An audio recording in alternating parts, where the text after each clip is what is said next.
Good evening. It's a delight to be here and to talk to you all.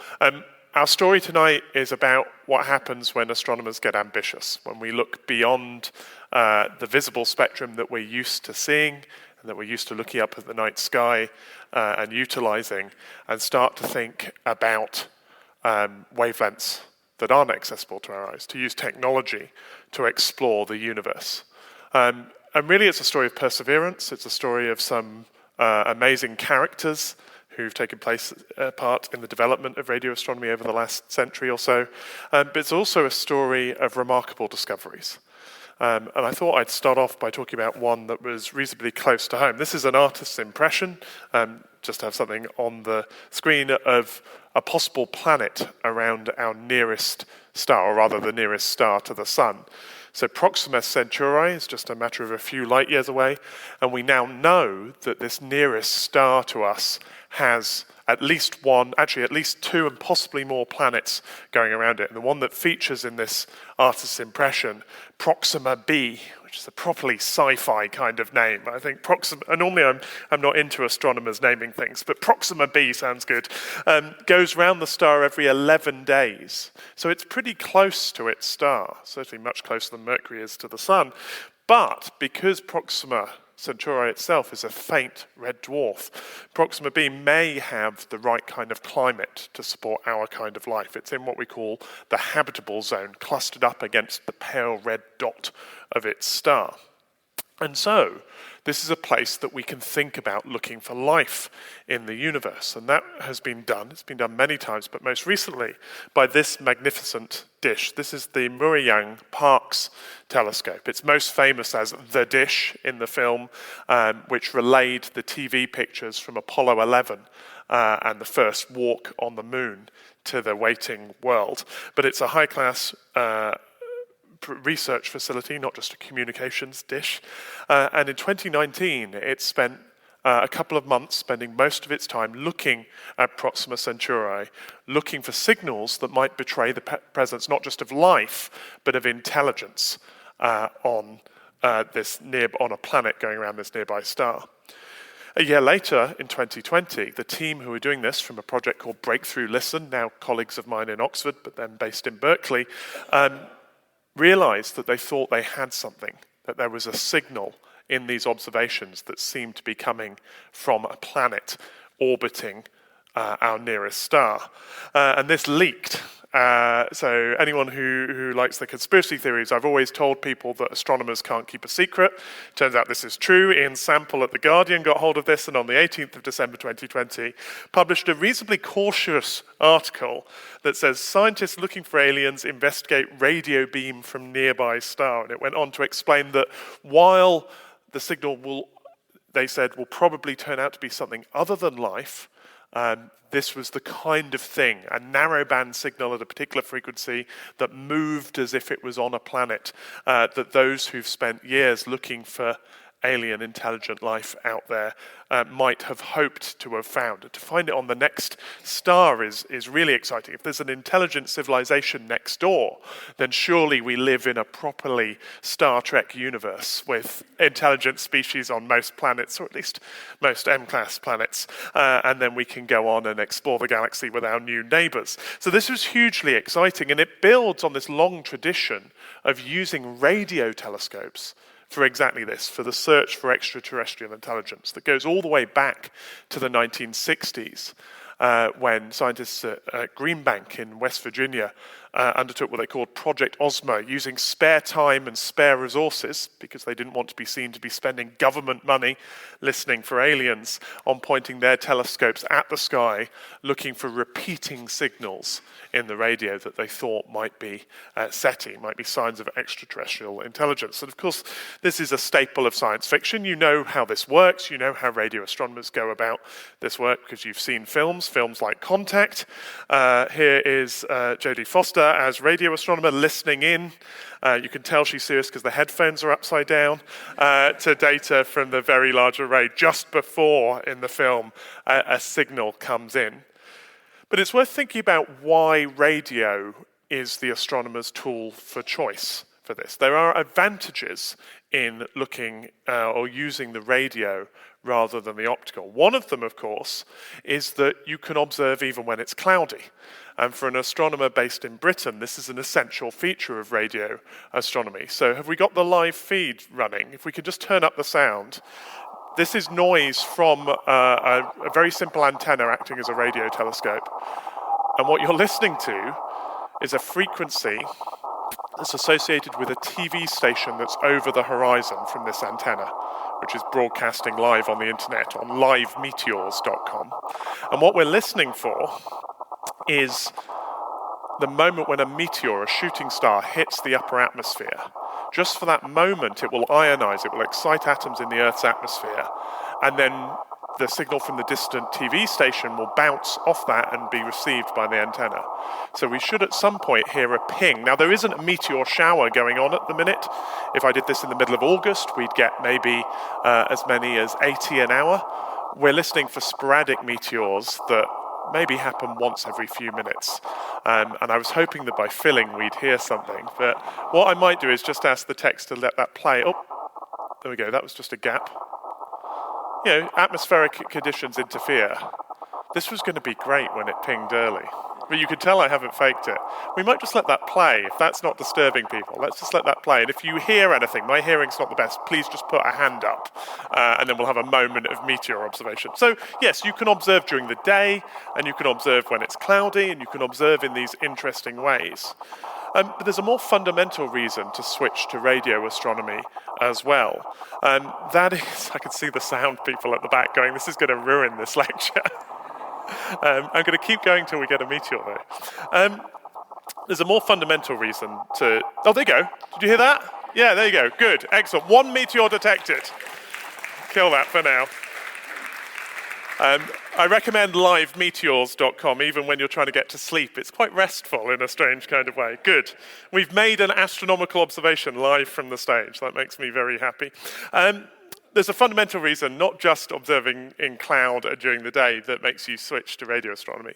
And it's a consequence of the fact that we're looking at wavelengths that are much longer than the visible light we're used to seeing. With the visible light, you're at nanometers, so very small wavelengths.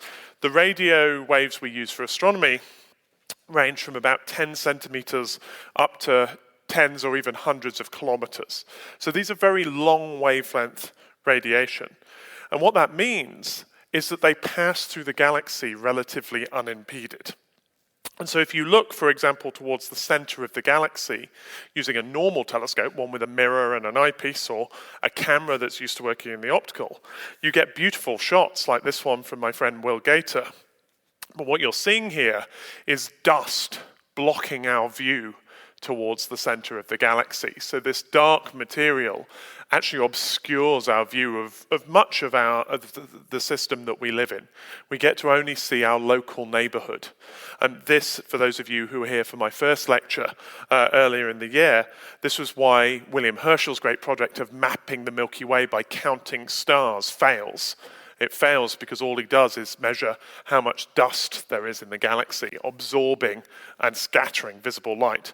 But with radio waves, you can see right through this dust. You can see all the way to the center of the galaxy. And so we have a very different view of our surroundings once we switch to radio. And this was something that was apparent even in the early days of radio astronomy. Radio astronomy I was going to say it happened by accident. That's probably unfair. But what is true is that it was developed by people who were not astronomers, people with expertise in the new technology of radio communication that was growing up after the First World War in the 20s, and particularly into the 30s and 40s. The man with the distinction of being the first radio astronomer ever, I think, is this chap. This is Carl Jansky. He was working at Bell Labs in New Jersey in the United States. And his task was to identify where background static was coming from, the kind of noise that interferes with radio communication. And so to research this question, he built the rather magnificently jury-rigged instrument you can see here. This was known as his merry-go-round. So this is a set of simple antennae on bicycle wheels that he could rotate. And the point here is that you then have a directional instrument, so you can tell if the noise is coming from over here, or over here, or over here. And using this instrument, and after lots of painstaking study, Jansky realized that most of the noise at the frequencies at which he was working came from thunderstorms. So he was observing thunderstorms in the Earth's atmosphere. And then the story gets interesting, because there's a long sequence of many of the observations I'll be telling you about tonight, where somebody isn't content with doing half a job. I think Jansky's bosses would have been very happy if he'd written up his results and said, most of the noise comes from thunderstorms. Can't do anything about thunderstorms. I guess you can monitor their activity. Job done, move on to next project. But he realized there was this other source of noise there that seemed to always be there. And initially, he thought that it was coming from the direction of the sun in the sky. This was a remarkable discovery. No one had predicted that radio waves would come from the sun, and so Jansky began to study this extra noise. Perhaps unfortunately, or perhaps fortunately, over time, what happened was that whatever was causing this extra noise drifted away from the sun in the sky. So as the months rolled on, it turned out this wasn't the sun that was causing the noise. But he did realize that it appeared in the same part of the sky every 23 hours and 56 minutes. Now that's the sidereal day. That's the time it takes for the Earth to rotate once. 24 hours is the solar day. It's how long it takes to get back with the sun in the same position relative to the Earth. If you point at a star and wait a day, the Earth will rotate you, and you'll be back pointing at it 23 hours, 56 minutes later. That's why stars set 4 minutes earlier each day. It's why we get the changing of the constellations. So this observation, the fact that this noise was 23 hours, 56 minutes in repetition, meant that it was coming from the universe. And Jansky called it star noise, which is apparently the thread this evening is astronomers doing a good job of naming things. I like star noise. I think we should have stuck with calling this star noise. And so he wrote up these results. It got some publicity. And he was essentially told by his bosses that he should go back to doing proper work. And went back and never quite developed. So he died early in 1950, before the great burgeoning of radio astronomy. But we now recognize him as the first radio astronomer. He did get his star noise played on NBC radio. One of the people listening was the second great pioneer of radio astronomy and a hero of mine, Grote Reber. Reber was an engineer who worked in suburban Illinois. He lived in Wheaton, commuted to work in Chicago. And as soon as he heard star noise on the radio, he wrote to Bell Labs asking for a job. They presumably went, we've already got one of these people distracted by the universe, and so gave him very short shrift. He then wrote to pretty much every astronomer in the United States, to Yerkes, to Harvard, to the new observatories in California, and said, I want to work on radio astronomy. And he basically got a set of reactions which were, what? No one wanted to know about this guy with his vacuum tubes and his radios. This isn't astronomy. Astronomy is about making maps with telescopes and so on. And so he concluded in his writings at his time that the astronomers were afraid of this new science. And in a very Grote Reber sentence, he said, it was clear that nobody was going to do anything, so maybe I thought I should do something. And this is what he did. He built the world's first proper radio telescope. This is only 4 years after Jansky's publication of his star noise. So this is a fully steerable dish. It's about 30 foot across, so that's nearly 10 meters across. And he could swing this around the sky and make maps. Observing with it wasn't without its difficulties. He still had to go to work. So he'd go to work, he'd come back, he'd sleep for an hour, and then he'd observe at night. This confused me when I found this out, because we've just said you can observe during the day if you're a radio astronomer, but the starter motors of cars at the time emit radio waves. And so during the day, he just detected traffic. And so he would observe at night, get a couple more hours sleep, go back to work, and repeat the process. The only hindrance to this very valuable scientific practice was that his mother, who lived with him, used to hang her washing on the dish, and so that often had to be removed before observations could proceed. Reber got remarkable results out of this telescope, spending his weekends reducing the observations and turning them into maps. This is a map of the radio sky. So you can imagine this is the celestial globe, two sides. This is the intensity of radio waves in a map that he produced after 6 years of effort in 1939. And what it really shows you is that there are places in the sky where there are bright sources of radio waves. The brightest of them at the top of this map is towards the constellation of Sagittarius. There are others in Cygnus, in Cassiopeia in the north, Canis Major and Puppis in the south. But he managed to find that there are different sources, so it's not a uniform glow of radio waves that we're bathed in. It's a universe where there are things that emit radio waves. He wrote to Otto Struve, who was a professional astronomer who ran the main journal at the time, sent in a deeply technical paper that explained the observations, showed these maps, and noted for the first time that our galaxy, the Milky Way, seemed to have spiral arms, that the structure of the galaxy is revealed in these maps. We hadn't been able to see that before. Struve and the other astronomers still didn't know what to make of Reber. They didn't publish his paper, but nor did they reject it. They sort of viewed it as a curiosity. And I think uniquely in the history of astronomical publishing, they sent a delegation of proper astronomers to Wheaton, outside Chicago, to inspect this man and his telescope and see what he was talking about.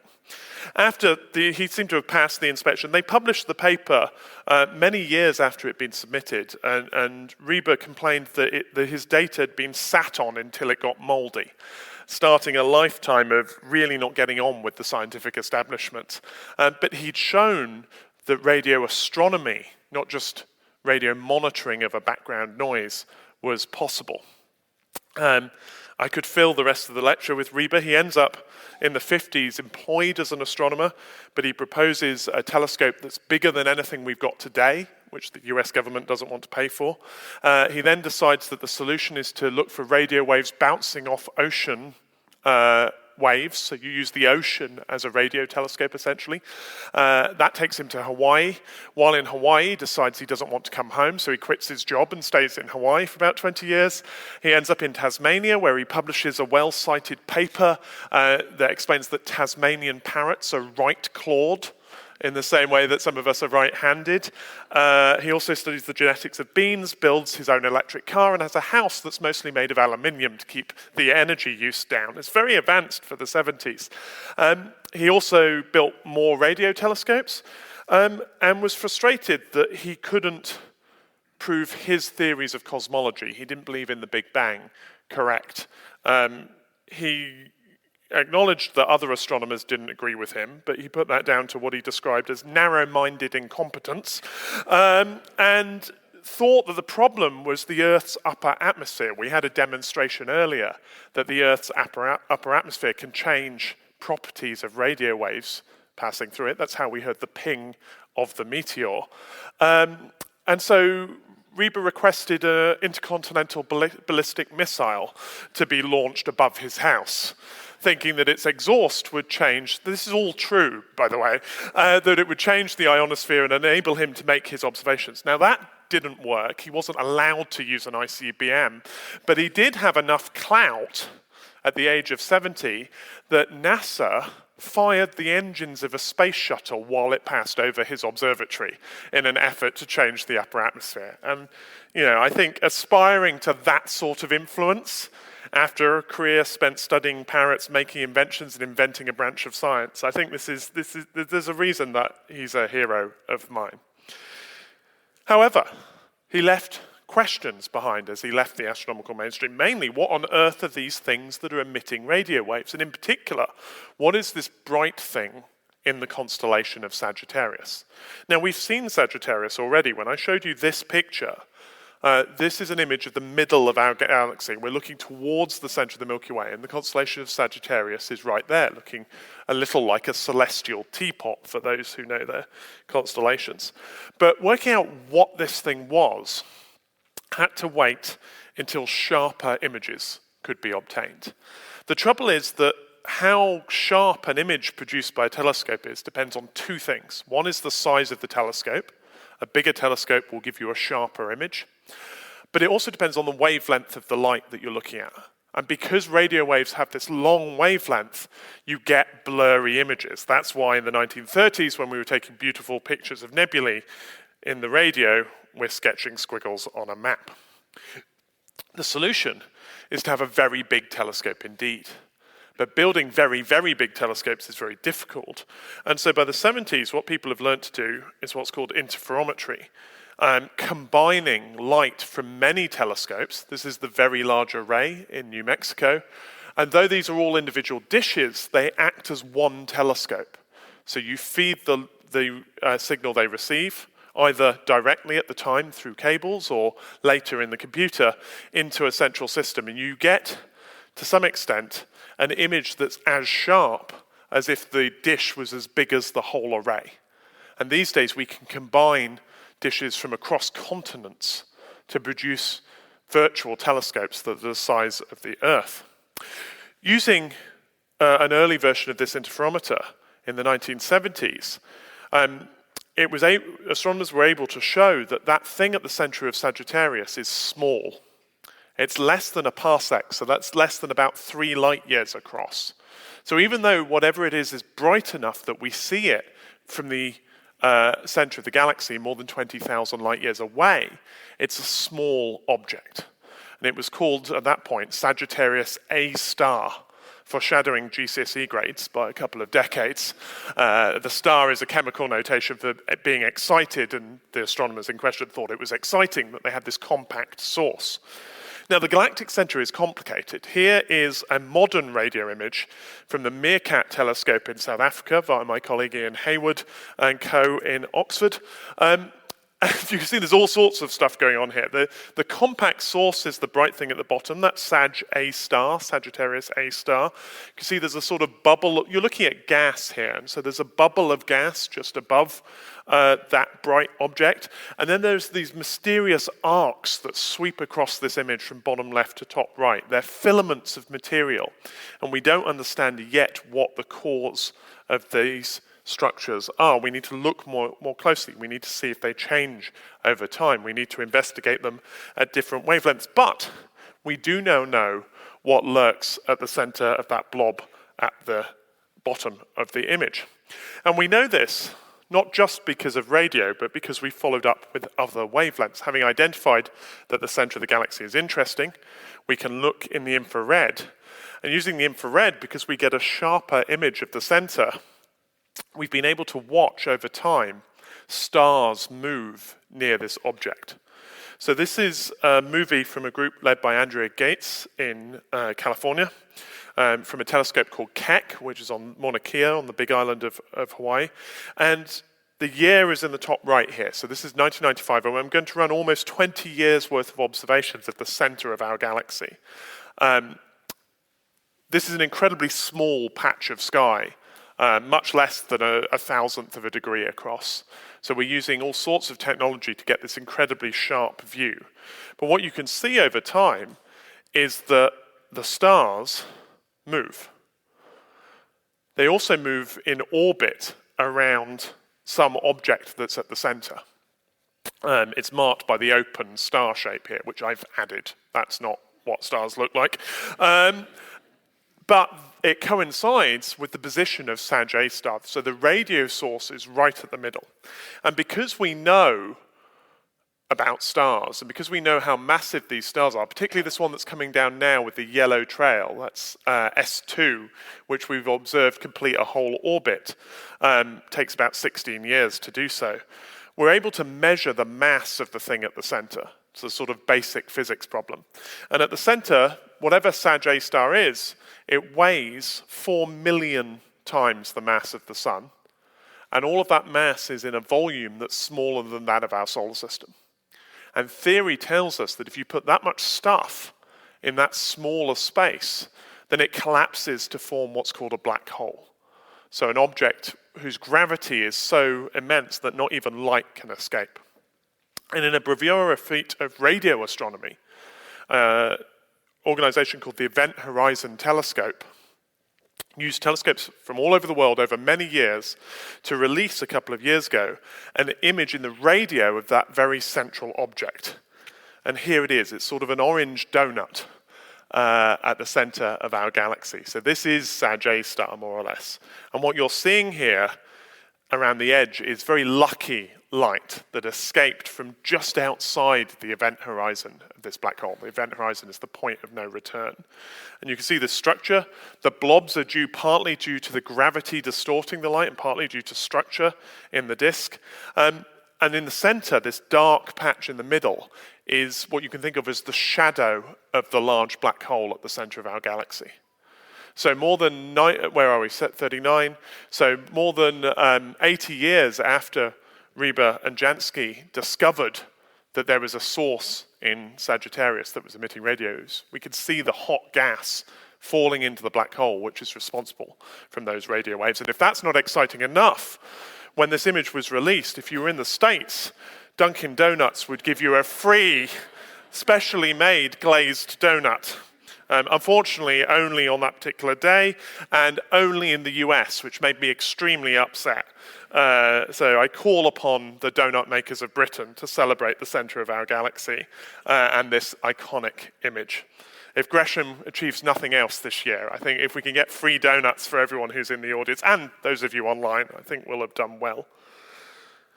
So I've told one story about radio astronomy. I've told you about going from crude instruments that were designed to track noise, to steerable dishes, to interferometers that can give us very sharp images of objects like the black hole at the center of our galaxy. But there's another parallel story that happens that's really important. And it mirrors what's happening elsewhere in astronomy as well. And that story is about the discovery of things that change in the sky.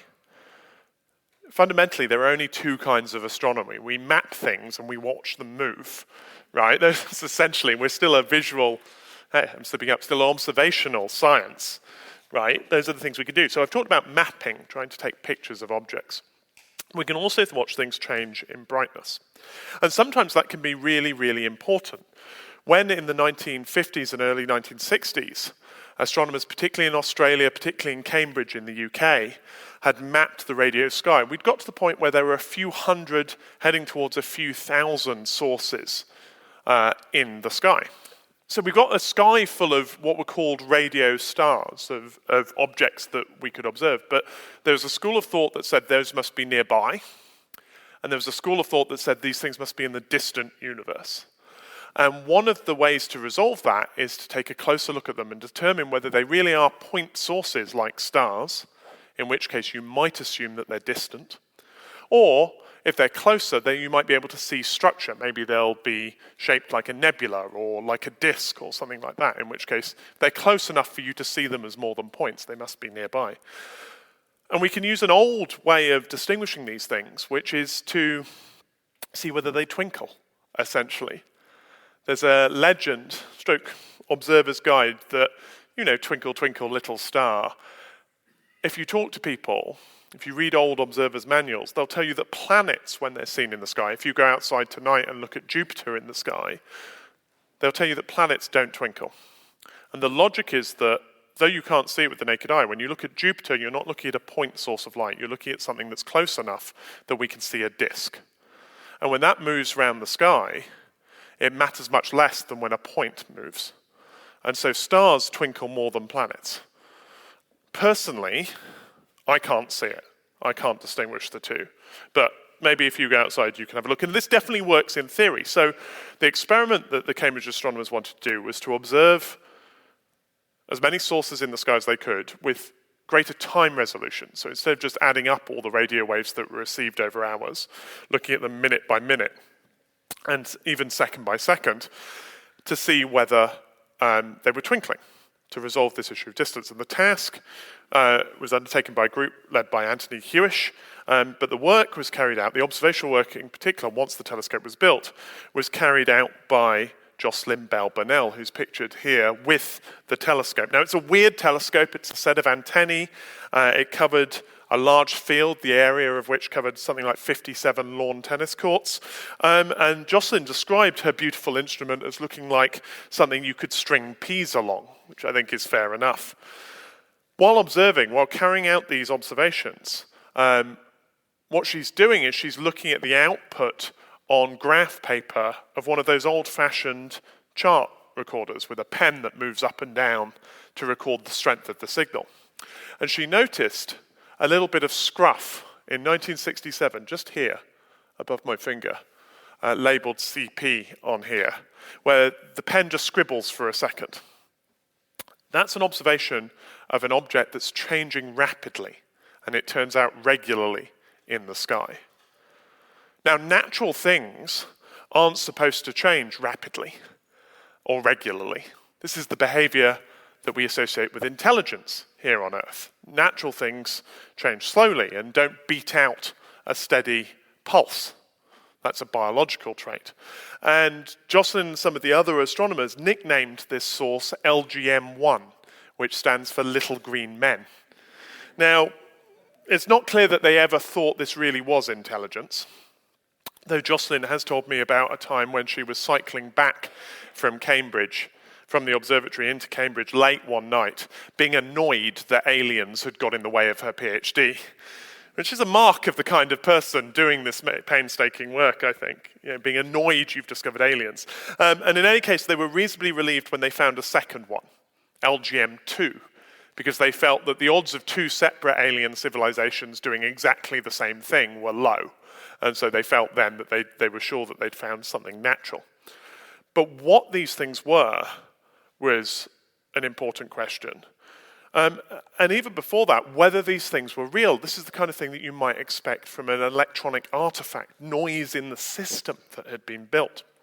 And so the first thing they did was go to a second telescope, adjust its chart recorder, which took a few weeks so that it could record rapid results. And then they pointed it at the same part of the sky, or rather waited for the same part of the sky to pass overhead, and expected to see the same signal. And with Jocelyn and the rest of the astronomers there clustered around the chart, as the appointed hour and minute appeared, absolutely nothing happened. Disappointment all round. This discovery that they'd been excited about, excited enough, according to the records, to keep from their colleagues. They were very careful not to tell anyone that they thought they'd found something this interesting and unusual. All faded away. It was a mistake. It was a problem in the wires. Except that just as they were packing up, 20 minutes later, the chart jumped into action and there was a scribble. They'd calculated the position in the sky wrong by 20 minutes. If they'd been 2 hours late, then it would have been another 10 years, I think, before anyone had found these objects. So what are these things? Well, luckily the theorists had ideas and had been around relatively quickly, and quickly came up with a solution. When large stars die, when they explode as supernovae at the ends of their lives, they can produce dense objects, sometimes black holes, but for stars not quite big enough for their cores to come up to big black holes, we produce neutron stars. These are city-size objects. They're maybe 10 kilometers across, but a typical neutron star will have 1.4 times the mass of the sun crammed into something the size of a city. So these are the densest objects that exist in the universe. There's all sorts of terrible analogies. So you should take from this that they're very dense. But traditionally at this point in a talk, an astronomer will say something like, if you took a teaspoon of neutron star material, it would weigh, I picked this one off the web earlier, 900 times the mass of the Great Pyramid of Giza. Does that help you intuit how much that is? Or are we just sticking with very dense? I actually did one myself. I quite like this. So 1 teaspoon of neutron star material would weigh the same as 10 times as many humans as there are on Earth. So all you have to do is imagine all the people on Earth, which is easy, and then multiply them by 10 and then weigh them. And that's the same as a teaspoon of this thing that's 10 kilometers long. We haven't got a very good analogy. It's really dense, is what I'm saying.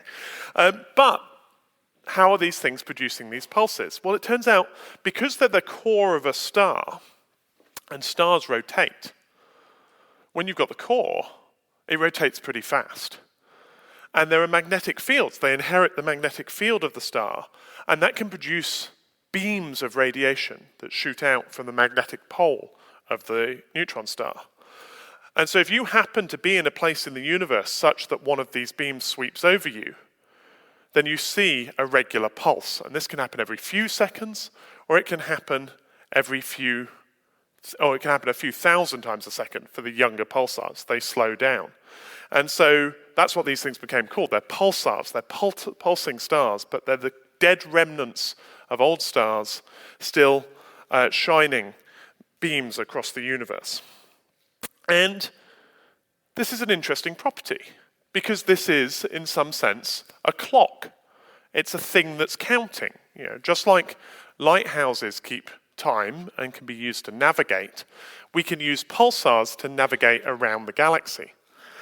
This is the principle behind the map that we've sent to outer space on the plaque that's attached to the Pioneer spacecraft. The Pioneers were launched to Jupiter and Saturn, and then they shot out into interstellar space. And we sent this plaque on them, a friendly greeting from the 1970s, a picture of the probe, I guess, so you know what you found, a map showing that we're the third planet from the sun, and then this spiky thing here is a map of the galaxy. So we're at the center, and then these lines, 14 of them, point to different pulsars, and the little dashes tell you in units that multiply up compared to the size of a hydrogen atom, which is what's at the top, which pulsar it is. So it gives you the frequency of a pulsar.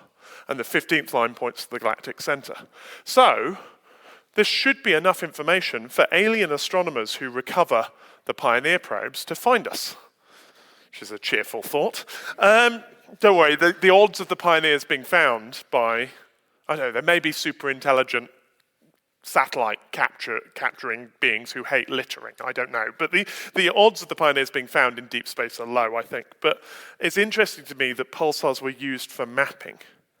And indeed, as clocks, many of the most interesting things that have been done with these sources that have made up a large part of radio astronomy are to do with this ability to keep precise time. There was a result in the early 1990s by a team at Jodrell Bank who had been monitoring a particular pulsar. What they're expecting is a regular blip, blip, blip of a signal, like my cartoon pulsar here. This should go on over time. You get occasional glitches, and over a very long period of time, pulsars slow down. But they're expecting a regular bleep. What they found was that just by a little bit, sometimes the bleeps would arrive early, and sometimes they would arrive slightly late. And there was a regular pattern to this change in timing. What they said was that there must be a planet around this pulsar, and the gravity of the planet would pull the pulsar back and forth as it orbited. And so when it was nearer to us, we'd get a slightly early beep, and whether it's further away, we get a slightly later beep. It's a brilliant discovery. This is 1992. This is before other planets had been found around other stars. You could make exciting artist's impressions of the things like this one, which bear probably no resemblance to reality, but look kind of impressive. They announced this discovery, the first planets found around another object other than the sun, to great fanfare. And this is really exciting because not only are these the first planets, how did they survive? Are they survivors from before the star that created the pulsar went supernova? Or did they form? Is there a second generation of planets that forms after the supernova? Out of the debris, you get a rebirth of planetary systems. It's a fascinating idea. And unfortunately, their discovery was wrong. The period they attributed to this planet around the pulsar, the time taken for it to go around the pulsar, was precisely 1 Earth year, which should ring alarm bells. What they'd done was that they'd forgotten that the Earth does not move in a circle around the sun. Sometimes in January we're closer to the sun, in June we're further away. I know it doesn't feel like that, but it's true. And they'd just forgotten. They just made a mistake in the code. So what they detected was the Earth moving. And Andrew Lyon, who led the team, had to stand up. He'd already been given a keynote talk at the American Astronomical Society in front of thousands of astronomers, and he had to stand up and fill an hour on the planet that it was very clear didn't exist. And to his immense credit, he stood up on stage and he just said, "As you know, we made a mistake." And then he sat down. I've been in similar circumstances. I've watched people in similar circumstances bluster. This is an interesting technique that could be used to find planets. Preliminary results require some, you get the idea, you've heard those talks. But he didn't do that. And what was remarkable was there was a Polish astronomer in the audience who walked up to the microphone and said, "I have a question." Well, I have a statement, really. And he said, "Inspired by your work, we've been monitoring pulsars too, and I found a pulsar that has 3 planets.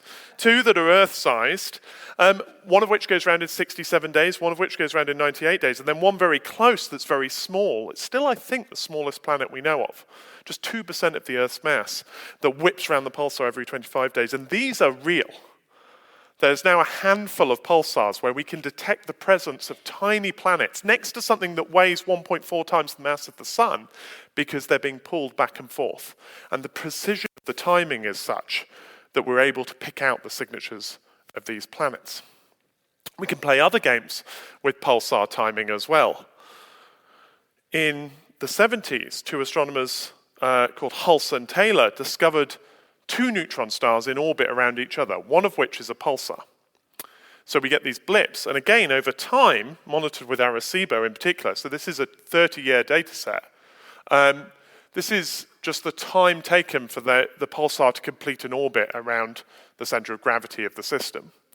And it's slowing down. It's slowing down by quite dramatic. It's now, as of 2005, it was nearly 40 seconds slower than it was when they first observed it, when the period was just over 7 hours.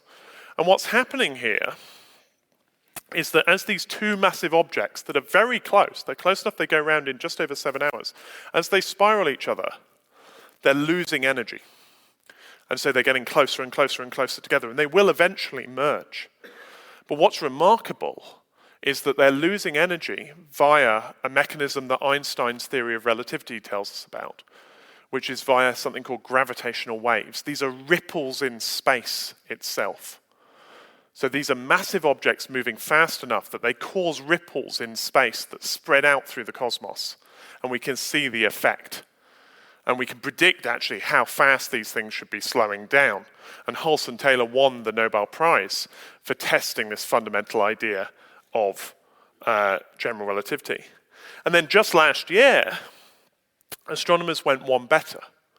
They monitored a whole host of different pulsars using telescopes from around the world. And here's a distracting graphic from their press release, because you'll have gathered by now, radio astronomy still doesn't give us great pictures of lots of these things. I mean, we got a donut, so that was nice. And we had that nice image of the center of the galaxy, but we do have to resort to press release images.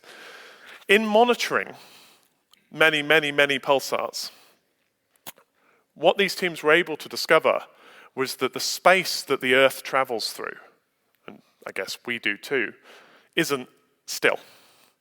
There is an underlying background of ripples and waves that roil the surface of space as we travel through it.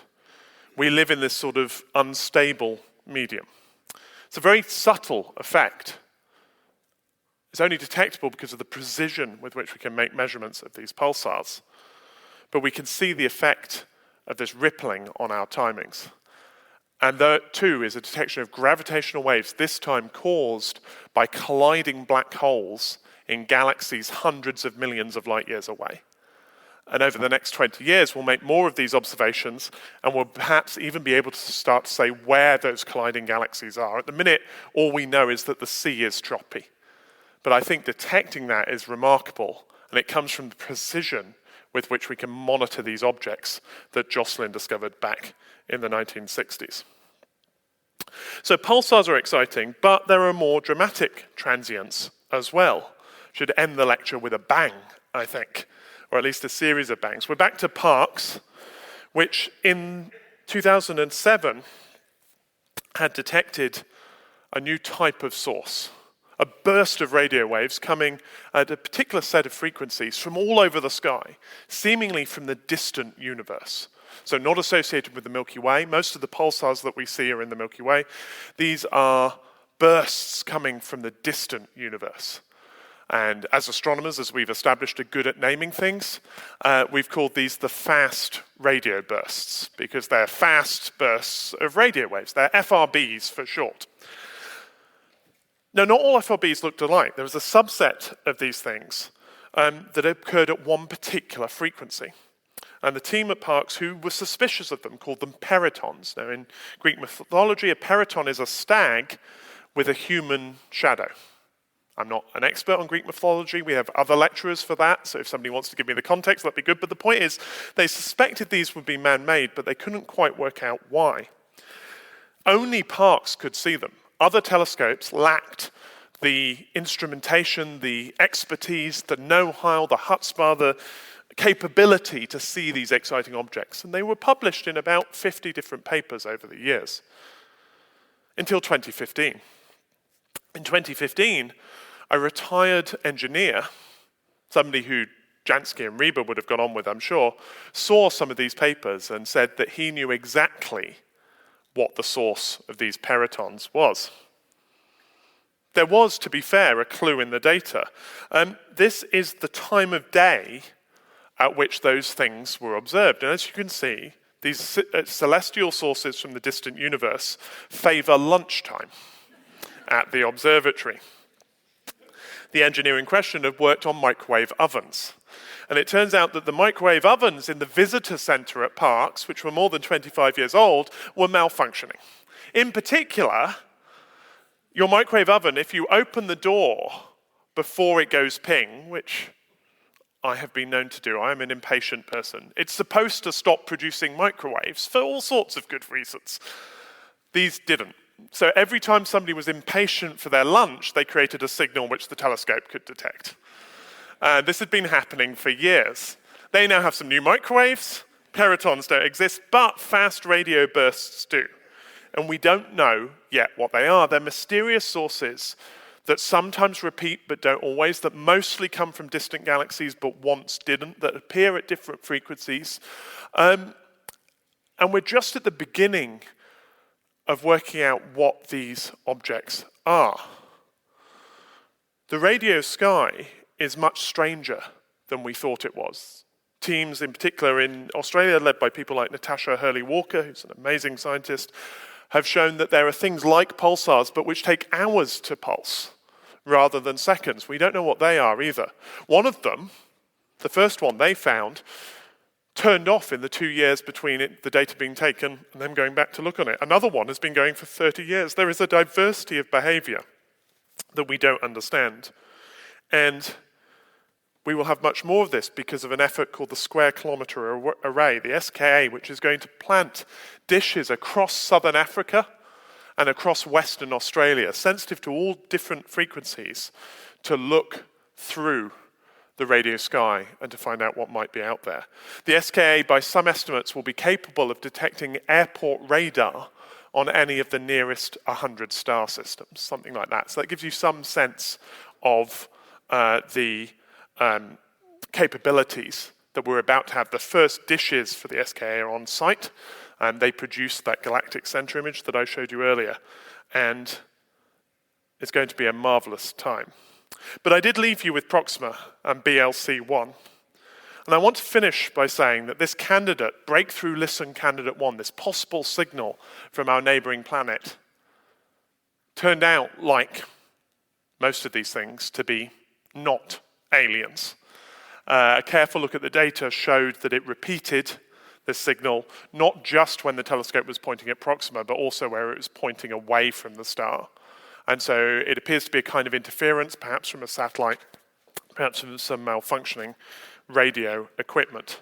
It's a reminder, even as we build novel telescopes and novel technologies, that though they can observe in the daytime, and though they can look through cloud, radio astronomers have life hard. They live in a noisy universe where a mobile phone on the moon would create a signal millions of times brighter than anything else that they're trying to observe. And they live amongst us, and the observatories we build, though they're in relatively isolated places, have to deal with interference. And yet, through ingenuity and perseverance, the kind shown by Jansky and Rieber, by Jocelyn Bell Burnell, and astronomers ever since, we're able to listen carefully to the universe. And just occasionally, we hear a meteor when we're listening for one. Thank you very much.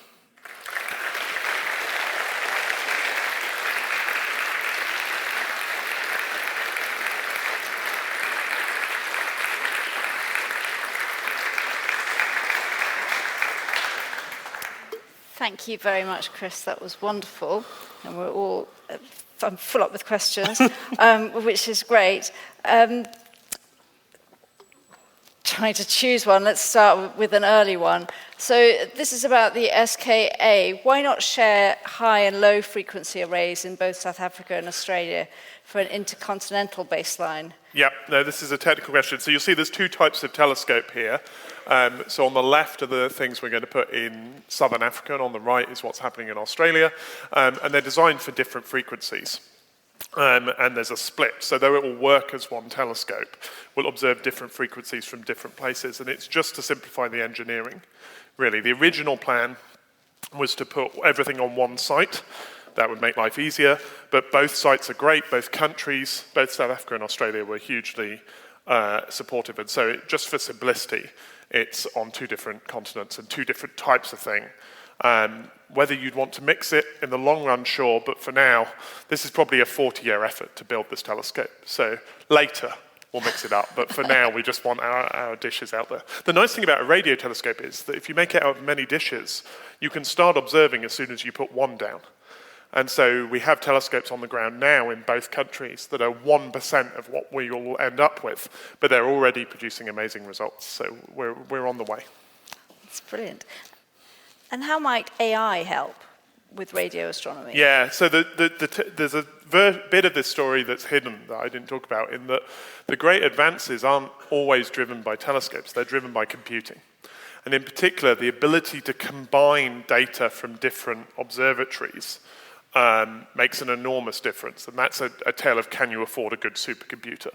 So it's really the rise in computing that has allowed us to do things like make this astounding image of the Milky Way, of the center of the Milky Way. It's a computing problem. Machine learning helps by filtering signals. Perhaps the best way to see that is in SETI, where when we're looking for aliens, what we've traditionally done is look for signals like BLC1, so narrow signals at a particular frequency, on the grounds that those are likely to be either artificial or something interesting astronomically. But with more advanced artificial intelligence, we look for a greater range of signals. We can look for aliens chirping at us, or signals that jump around, and we can ask more generally to find interesting things. So I think that will come. It's a long stretch to get to the data volumes. The SKA will produce, I think it's as much data every hour as is on the web every second. And so it's an awful lot of data to process before you start doing advanced machine learning and so on. Great. What's the fate of planets around pulsars? What's the fate of them? What's the fate of them? Are they going to be destroyed? Well, we think they'll stay there. The pulsar, because the pulsar has jets that come out the poles, and the planets tend to be in the plane, the jets don't sweep across the planets. So the planets will be fine. The pulsar gradually spins down and becomes inert, and so you've got some planets around a faint, cold, dead star. It's probably not a nice place to go on holiday, but the planets will be fine in the long term, and they'll remain there for us to observe. Brilliant. So what is the practical application, do you think, apart from for astronomers? With astronomy? Enjoying Yeah. themselves. So, I mean, there is a traditional answer to this, which is that the technology development, particularly for radio astronomy, has all sorts of consumer electronic background. We usually claim the invention of Wi-Fi was via radio astronomers, which has now become their mortal enemy, so it's kind of a classical tragedy. I think any sort of technological development helps, and the kind of big engineering projects that power these radio telescopes, I think, produce a skilled workforce in all of these places. That's why in South Africa in particular, there's a lot of excitement about the project. But it's also worth doing anyway, isn't it? It's kind of fun to know about the universe, and so I'll always give that answer as well. Absolutely. We've got some questions of sort of going back. So it was very interesting to see the Parkes telescope at the beginning, and I remember The Dish, the movie, yes. And so on. And it was interesting that Australia was one of the places that the first observations were coming from much more than other places. Is that because the atmosphere is very clear there? Or no, being in the south helps. So there are other reasons to put telescopes on in Australia, though for optical astronomy, Australia has the deficit of not having any mountains. We'd like to be higher up, please. For radio, this doesn't matter, and so it's always been a specialism. But being in the south helps. There's this sad truth for those of us in the UK, in Europe, in the Northern Hemisphere, that a lot of the action is in the southern bit of the sky, particularly a good view of the galactic centre. You need to be much further south than here. And so Australia has this prime view of Sagittarius, which climbs high in the sky, whereas from here we see it in the summer months, but only just on the horizon. So the other bright sources, there's a galaxy called Centaurus A that was one of the first galaxies to be studied. It's one of the brightest radio sources. You can't even see that from here. So go south, as ever, the southern sky wins in astronomy. And back to history again. Reba, who we all love now, how was he actually capturing and recording the data back in 1944? That's a really good question. He does have a chart recorder, but really he's doing long observations. So he's integrating on particular bits of the sky, and he's literally reading off the signal strength. So he's making handwritten notes. So it's very old-fashioned astronomy with some very high tech. And how do the radio signals then get converted into optical representations? Yeah, so yeah, again, I can put up, whenever I show you a picture, this is a good example. This was on the front page of almost every newspaper in the world as a photograph of the black hole at the center of the galaxy. And I hope I didn't say that, because the one thing it isn't is a photograph. So this is actually a computer model. So this is the result of a program that tried many, many, many millions of different shapes and then predicted what radio signals would be seen from the different telescopes, and then you go back and forth until they match. And so this is an image, but this isn't a picture of the radio waves that were detected by the telescope. Things like, so this is sort of a construct. This is closer to being an image in the sense that if you had eyes that were sensitive at these wavelengths, and you stared at this area, you'd see something like this. But again, it's a construction via a computer model of what the telescopes are seeing, because we're doing this trick where we have many telescopes working together. So it's a much more complicated business than optical astronomy. People who are good at it, like Ian, who made this image, are essentially wizards, and we try not to ask them too many questions. We'll stop with that now. If we're alien astronomers, if they happen to be pointing to us, what would the thing that would be show up that we're throwing out? Yeah. And would they have to be looking directly at us to see stuff? Yeah, no, this is a good question. So could aliens see us? I think it's interesting, when you listen to the debates in the 60s and 70s about how to look for aliens, we're living at a time then where we're becoming radio loud. People are broadcasting TV out to the cosmos. And so, there's 40 years worth of broadcast TV heading out, which would be pretty loud, I think. These days we do less of that. We narrow band beam to satellites. We use fiber optics. And so I think it's less obvious than it used to be that we're going to be radio loud forever. So if they're watching right now, they would have picked up our TV. I think airport radar is interesting, because even in advanced civilization, if you want to know whether invaders from the planet Zog are coming, radar's a good idea, and radar involves broadcasting. Invaders from the planet Zog aren't coming, as far as I know. It involves broadcasting out into space, quite powerful. So I think radar's a good shout, so that's why we're thinking about airport radar. There is also the story that I've told often, which is that the most powerful transmission ever sent into space was an advert for Doritos. And it's genuinely a true story, and I'm not sure what aliens are going to make of that if they find it. Hello, I have two, but the second one's really short. Okay. The first one was about Reba, that his data sort of came about in 1939 and then was sat on and published in 1944, Yeah. which is right in the chronologically where I imagine just a lot of noise would be happening in the world. Did the Second World War influence what he picked up on, and did he map any of that? Yeah, not directly. He's in the middle of Illinois, and so there is less of that. Of course, what the Second World War did do, and it's a part of the story I didn't tell, is that a lot of the material that's developed for radar, particularly in the UK, but also with American help, becomes the equipment that radio astronomers use in the late 40s and early 50s. So Jodrell Bank was founded to use radar equipment to look for meteors. And so there's a huge amount of technological development going on at the same time. And so that's the point really where Reber loses touch with academic astronomy, because suddenly all these people who've rubbished his ideas go, oh, well, this is great. Yes, now we have funding and equipment. We'll do all of that, thank you. And so they move on. Now, short second question? Yes, it was about the donut. I wondered whether it was sort of more washer-shaped, as in quite flat, or genuinely donut torus-shaped. Really good question. Yeah, so putting a thickness on this is hard, partly because what happens is if you've got the short question, long answer. If you've got the black hole here, let's say there's a genuinely flat torus here. The trouble is that the stuff from the back, its light gets bent, and so it gets distorted up, and so getting the geometry requires understanding the bending of light around this black hole. So these arguments are still going on. I don't actually know that we have a definitive conclusion yet, but the thickness of the disk would be really interesting. It affects things like how fast the black hole can feed on this material. So maybe we'll return to that at some point in a future lecture. But yeah, really great question. And I think I've talked long enough that you've forgotten the answer is I don't know. Hello, I wanted to ask you if you know if there has been any work regarding the codification of the signal. So we don't really, as you know, so for BLC1, that candidate, we didn't really get that far. We got as far as it appeared to be a signal coming from the planet, but it didn't have a pattern to it. So had it been real, the next task would have been to observe it with every radio astronomer, every observatory that we got, and try and see some structure. So in science fiction, of course, we're expecting to have sequences of prime numbers or instructions for building a spaceship or so on, but we've never really seen a signal with that structure.